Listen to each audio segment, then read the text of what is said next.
President Trump must fight this election fraud with all of his strength, never surrendering, because at this juncture in American history, the enemies of America have effectively ended free and fair elections in the USA. In past elections, we have been frustrated because only about half of conservatives actually bother to vote on Election Day. That is disgraceful.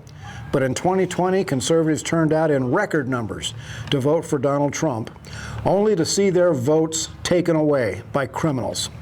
I guarantee you that if the criminals of the Democrat Party get away with stealing this election, conservatives will simply stop voting. It's not right, but that's what they'll do. They will give up, saying, there, see, we told you our votes don't count.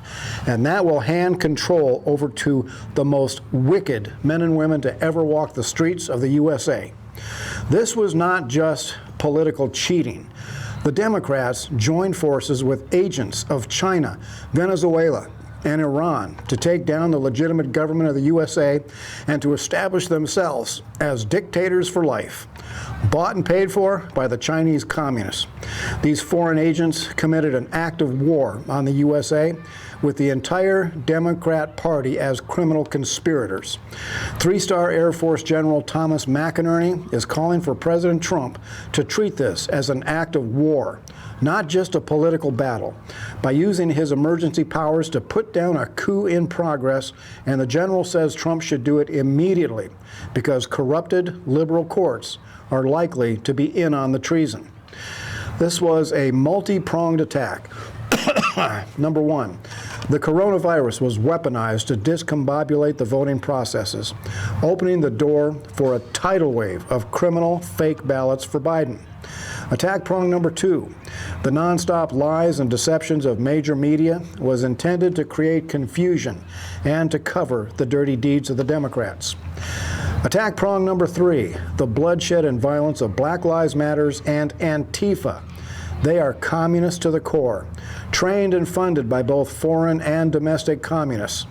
Their mission was to create bloodshed and chaos to demoralize the American people and to kill law enforcement officers to allow lawlessness all over the country. The outrageous calls to defund and disband police departments was attack prong number four, which revealed members of government who are in on the attack.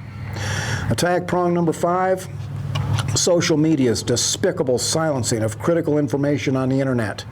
In the title of this video, I changed the president's name to Mr. T to make it past the censors. This has been a perfect storm engineered by communist dictators, Islamic mullahs, and the useful idiots of the Democrat Party to end America as a superpower and force us into submission to the brutal enemies of freedom. And now, let's talk about the Republicans. In the Bible, Satan convinced a third of the angels to join the rebellion against God. How many Republicans have the Democrats recruited to rebel against America? We are in this mess because the Republicans never, ever prosecute big-time Washington, D.C. criminals. Hillary Clinton, Obama, and Biden should have been tried and convicted of multiple felonies years ago. But no, the Republican Party did nothing. There is no loyal American who could ever call for Trump to concede this despicable crime of an election. Every Republican who is calling for us to surrender to the criminals have revealed themselves to be enemies of America. Well, listen up. Millions of American veterans took an oath to defend the Constitution against all enemies, foreign and domestic. And that oath never expires. This is Wild Bill for America. Thank you for watching, and America bless God again.